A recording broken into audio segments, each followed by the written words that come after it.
Hello, this is Mrs. Ward, and I am going to go over the review worksheet for sections 5.1, 6.1 to 6.3 for the next class is test, quest, whatever you want to call it. All right, so here I have this triangle. I'm first going to find this missing side, so I'm going to say 5 squared plus b squared is equal to 13 squared. B is equal to plus or minus 12. I'm just going to go ahead and call it positive for right now.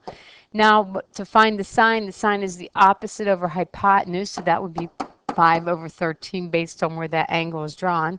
The cosine would be the adjacent, which I just found was 12 over 13. So now when I find the sign, and I should talk to the formula sheet, you will be given a formula sheet. The formula sheet is on Blackboard. It'll tell you exactly what you're getting. So these are the formulas that you will get. I see that my half angle formulas are there, so I'm just going to go ahead and follow those. So when I do that, I am going to have the sine of theta over 2 is equal to plus or minus the square root of 1 minus the cosine, so 1 minus 12/13 over 2. Remember, in order to simplify this, I'm going to think of the 1 as 13 over 13. So 13 minus 12 will be 1. So this will be 1 over 13. And then to get rid of this 2, I'm going to multiply by the reciprocal, so 1 over 2. So when I do that, I'm going to have plus or minus the square root of 1 over the square root of 26. The square root of 1 is 21, and then the square root of 26 stays the square root of 26. So my final answer is plus or minus the square root of 26 over 26 when I rationalize the denominator. When I go to do the sine of theta over 2, I'm sorry, I just did the sine of theta over 2. When I go to do the cosine of theta over 2, that formula is plus or minus the square root of 1 plus the cosine, so 1 plus that 12/13 all over 2. Notice in the half angle formulas, you only use the cosine of the original angle. You never use the sine. So when I do this, I'm going to rewrite the 1 again as 13 over 13. So when I do that, 13 plus 12 is 25 over 13. Rewrite this 2 as 1/2. Nothing simplifies, so I end up with plus or minus the square root of 25 over the square root of 26. The square root of 25 is 5. So when I rationalize, my final answer is going to be plus or minus this 5 times the square root of 26 all over 26. And that's what I mean by exact value. If you give me a decimal, I'm not going to give you any credit. The next one, you find the solutions for the equation using your double angle formulas. So remember, when I have cosine 2x, if I look at that, cosine 2x, I have 3 ways of rewriting it. These 3 ways here. I'm going to choose which one makes the most sense based on my problem. And so when I look at the problem, I have my other term here is cosine. So I'm going to rewrite this all in terms of cosine. So I'm going to use the double angle formula that just has cosine in it. I'm going to put a parenthesis around it so I remember to distribute my negative sign. And I'm going to use the 2 cosine squared x minus 1, and then this whole thing is equal to 1. I'm going to distribute this negative sign, so I'm going to have cosine squared x minus 2 cosine squared x plus 1 is equal to 1. Subtract 1 from both sides, that'll equal 0. Factor out a cosine squared x. I'm going to have 1 minus 2 cosine x. Oh no, oh no, oh no. Pause, please. Let me go back and do that again. I was trying to do too much at once. So here I'm going to have cosine squared x minus 2 cosine squared x is equal to 0 when I subtract 1 from both sides. Now I am going to subtract and have negative cosine squared x, because 1 minus 2 would be negative 1, is equal to 0. Technically, you're multiplying both sides by a negative 1, so cosine squared x is equal to 0, because 0 times negative 1 is 0. Take the square root, so cosine of x is equal to plus or minus 0, which is just 0. So I'm saying, when is the cosine of x equal to 0? And that happens when x is equal to pi over 2, or when x is equal to 3 pi over 2. Since this just gives me the interval from 0 to 2 pi, then I'm just going to list those 2 answers. So this is my final answer. Okay, let's see if I can do better on the next one. Next one, sine of 2x. I only have one formula for sine of 2x, and that's going to be 2 sine x cosine x. That's what sine 2x is equal to. And then I'm going to have the minus sine x is equal to 0. I can factor out a sine x, so I'm going to go ahead and do that. And I'm going to be left with 2 cosine x minus 1 is equal to 0. Using the product properties, the zero product property, I'm going to set both of these factors equal to 0. And here, when is the sine of x equal to 0? Well, that happens when x is equal to 0 or pi. Here, I'm going to say 2 cosine x is equal to 1. Cosine x is equal to 1/2. So I'm asking myself, when is the cosine of x equal to 1/2? And that happens when x is equal to pi over 3 and 5 pi over 3. Again, it's in the interval of 0 to 2 pi, so I'm just listing these as my answers. Okay, the next one I am asked says use the law of sines or the law of cosines to solve the triangle. If there is no such triangle, state clearly why that is not true. If there are two possible triangles, find both. Round answers to 2 decimal places, circle your final answers. All right, so I like to draw a triangle so I know what I'm doing. So here's A, B, and C. So they tell me A is 102.4 degrees, obviously not drawn to scale. C is 16.7 degrees, and they tell me that A is 21.6. Well, since they gave me this obtuse triangle, there is only going to be one possible triangle, and it's going to be what I have here. So I'm going to say the sine of 102.4 degrees over 21.6 is equal to the sine of 16.7 degrees over side C.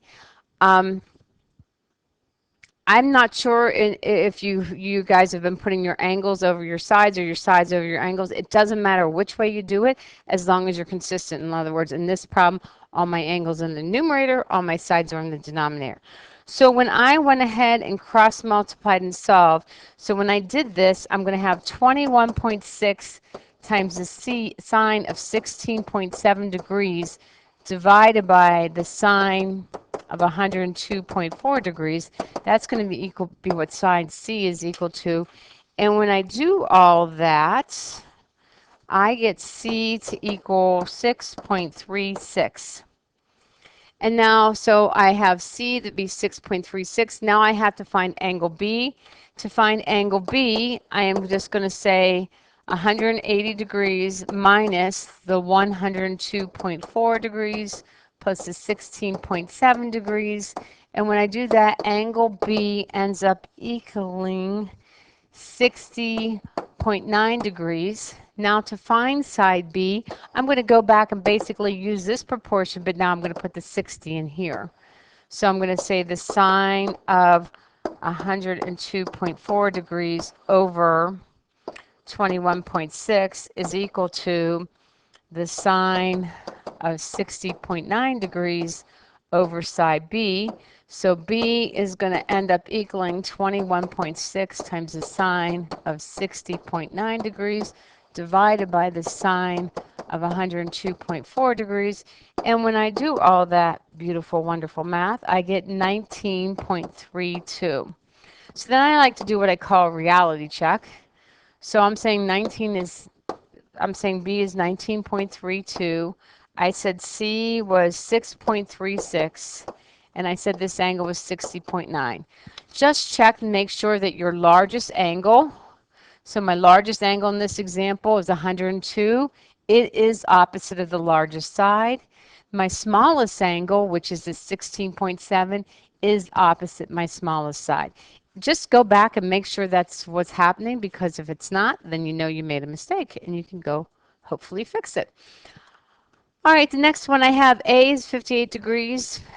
Side A is 11.4 and B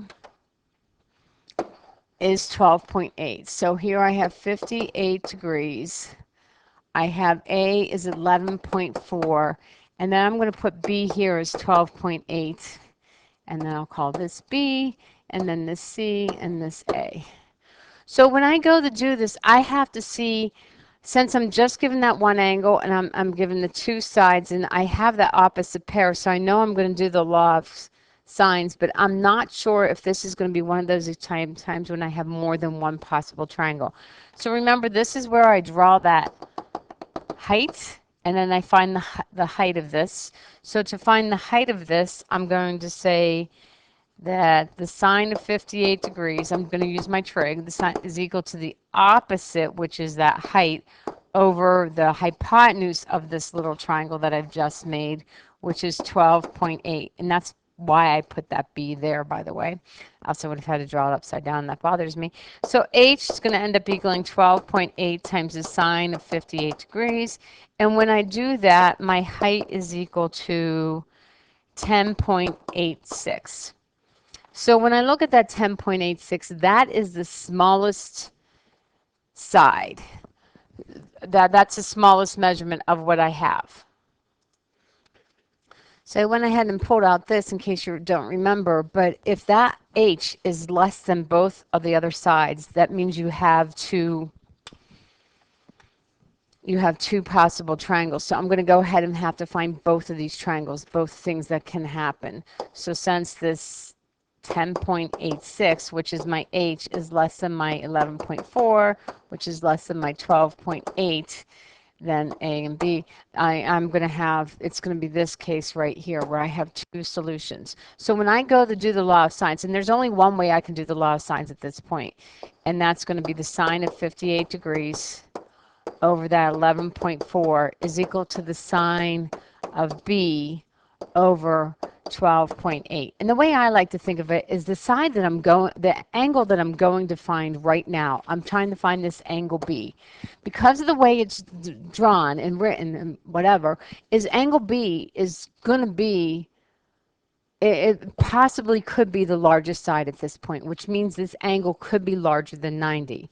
So remember, sine will only give me an answer from the first quadrant. It will never give me an answer from the second quadrant. So that's why there's a chance of having two possible triangles.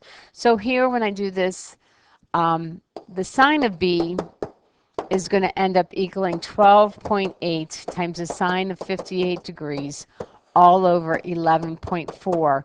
And then remember, to find this, you're going to end up doing the inverse sine of all that.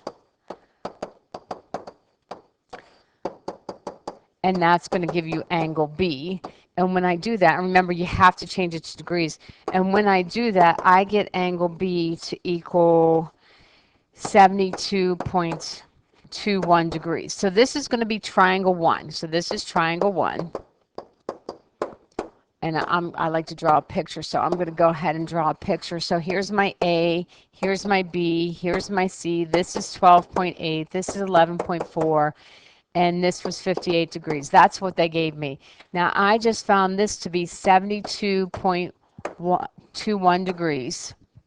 So to find angle C in this triangle, I'm going to take 180 minus 58 plus 72.21.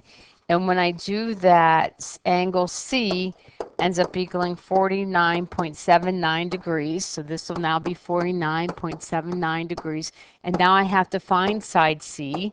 So when I do that, I'm going to do the sine of 58 degrees over that 11.4 is equal to the sine of 49.79 degrees all over side C. And when I do this, C is going to end up equaling 11.4, whoopsie, times the sine of 49.79 degrees all over the sine of 58 degrees. Now, I'm looking for a side, so I'm not doing the inverse sine. Every time I do the inverse sine is when I'm looking for an angle. And when I do this, C ends up equaling 10.32. So then this will be 10.32. So this is triangle 1. Okay? But what happens if here, instead of it being 7.21, that was my reference angle, and it was really an obtuse angle. So I'm going to take 180 and subtract that 72.21. And if I do that, then angle B might have been equal to 107.79 degrees. So now here I'm going to do triangle 2. And I'm going to try and draw a little bit better. So this is still 58 degrees. but this is an obtuse angle. I don't know that I have the skill set to do that. I do. No, I did not make that an obtuse angle at all. Oh, look at all that. La-dee-dee-dee.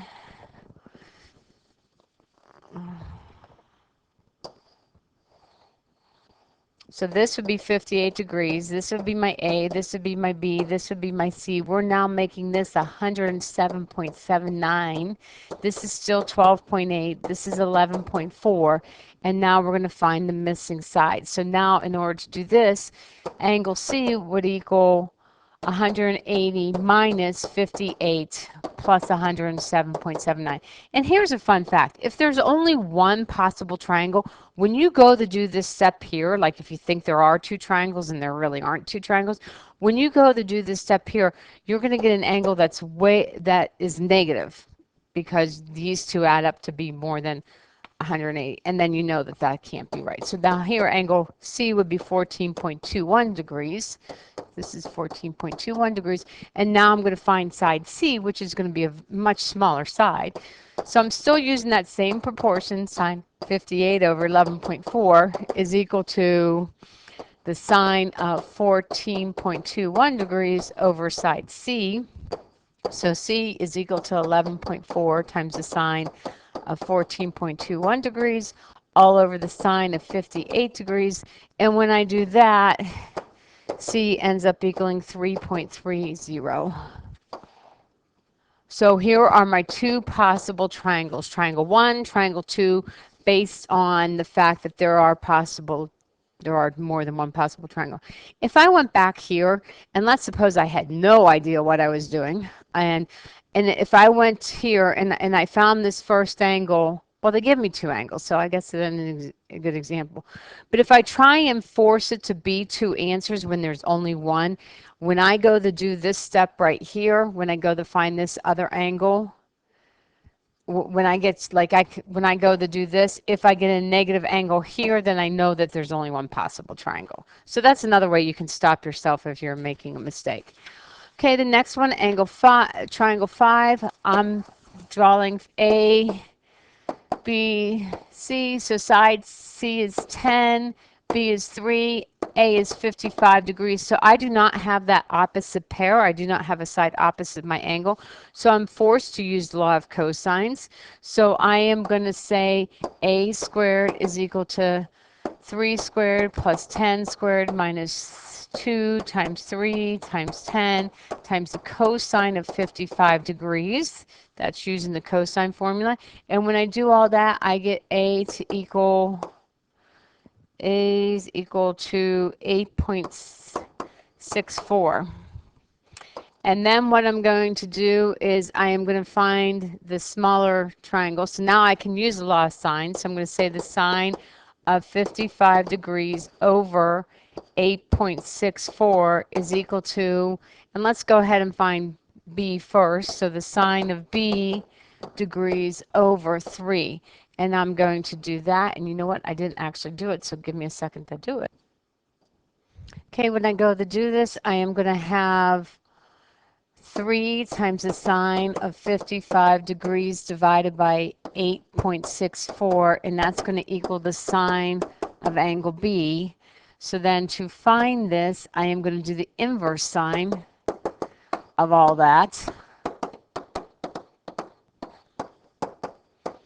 And that's going to equal my B. So when I change it to degrees, I'm going to get angle B to be 16.52 degrees.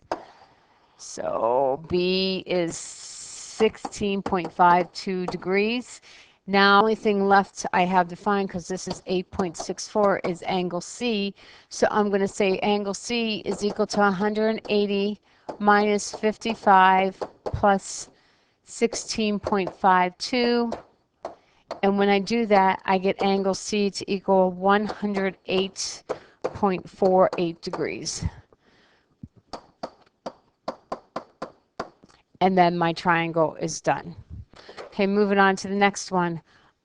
So here you have a picture, and it tells you plane flies 500 kilometers at a bearing of 316 degrees. So remember that 316 is going from here to here. That's 316 degrees.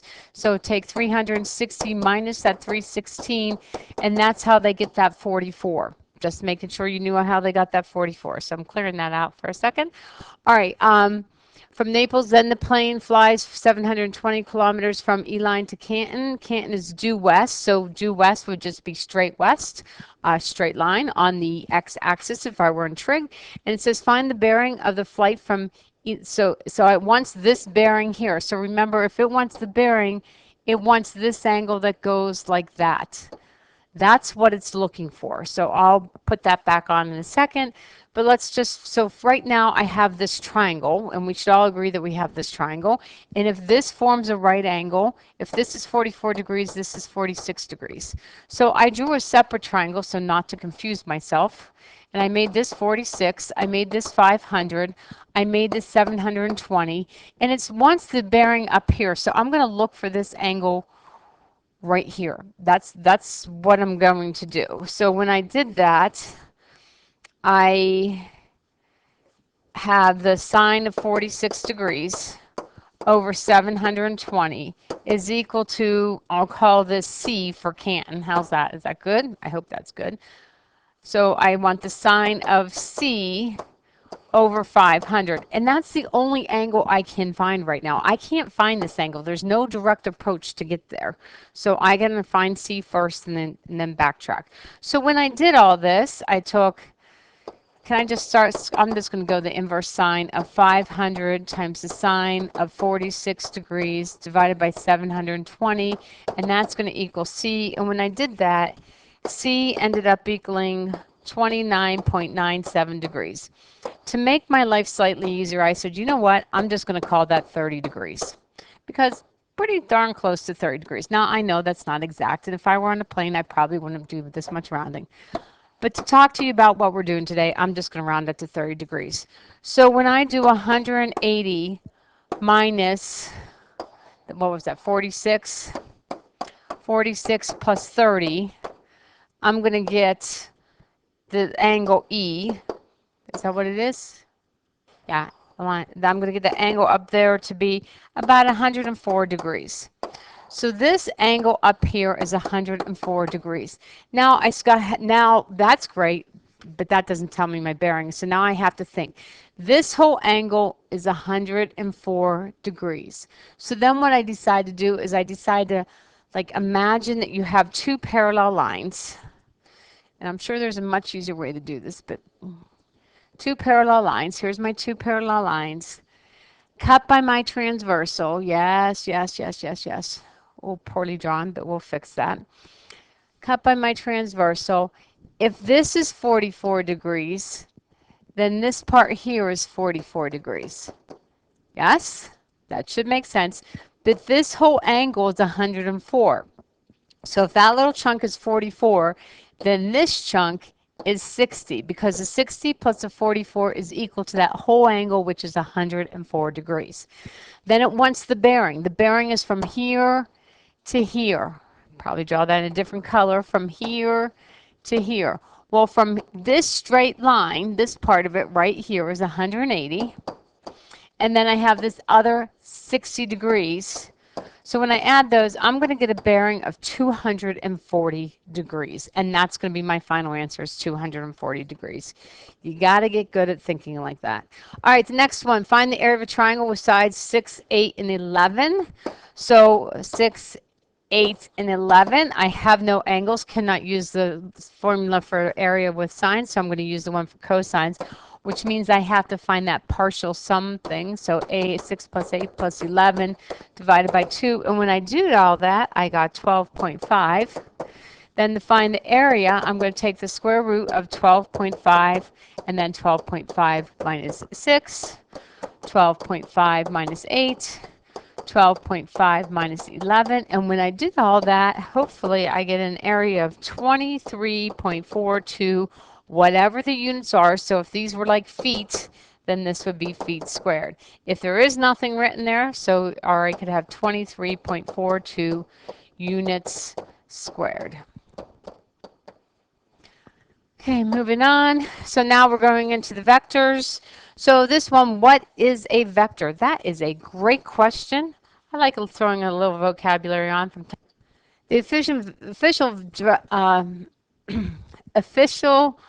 Definition of a vector is a directed line segment that measures both the quantities of magnitude and direction. So that's what you do.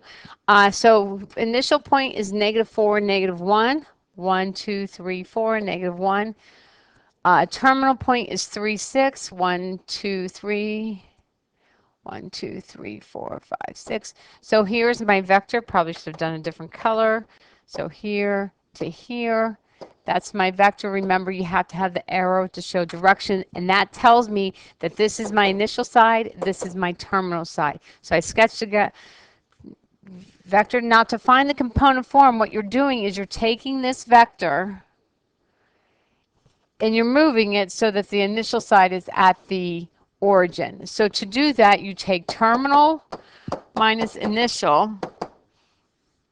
So I'm going to take 3 minus the -4, and then 6 minus the -1.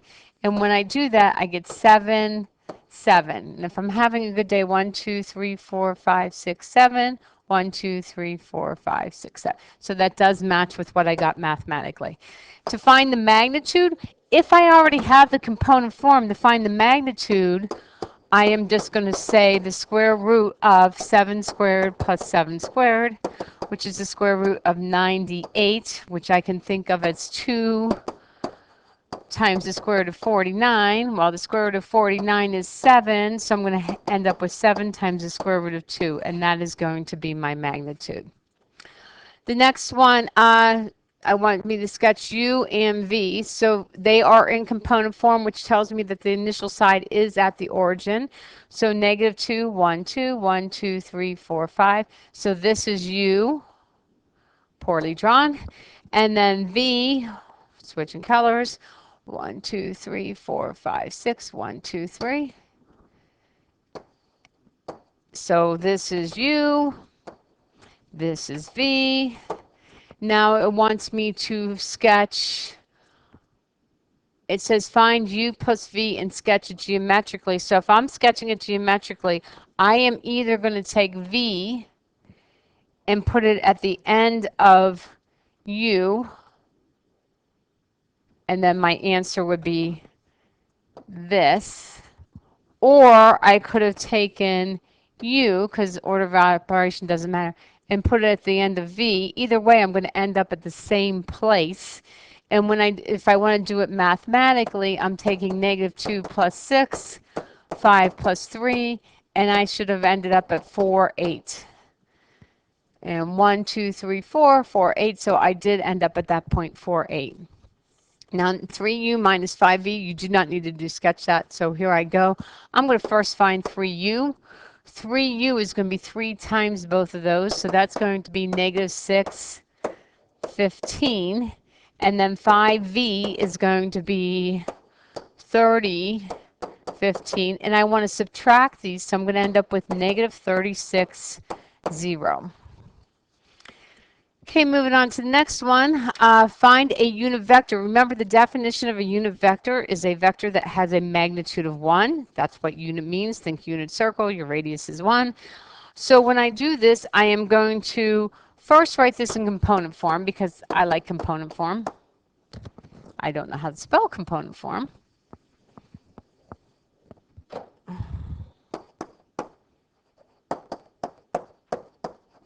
So component form would be -3, 5. Now I'm going to find the magnitude of this vector, W. Remember those double lines mean magnitude. So I'm going to take -3 squared plus 5 squared.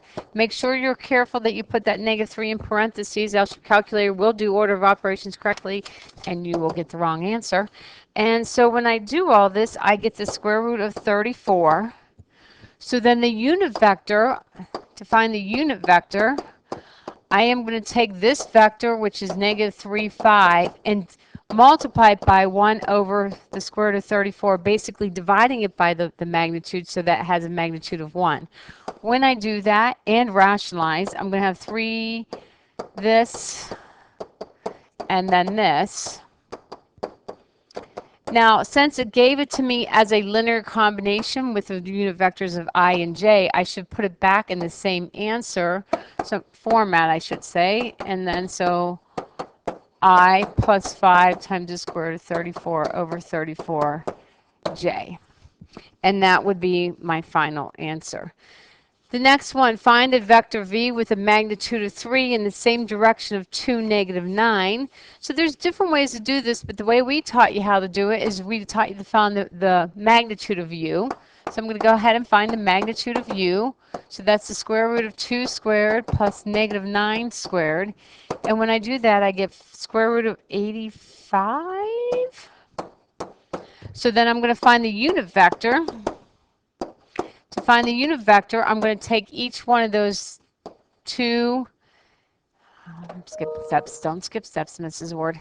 I'm going to take 1 over the square root of 85 and multiply it by 2, negative 9, so basically knocking that magnitude down to 1. So 2 over the square root of 85, then negative 9 over the square root of 85. So right now, this has a magnitude of 1. And I want to have a magnitude of 3.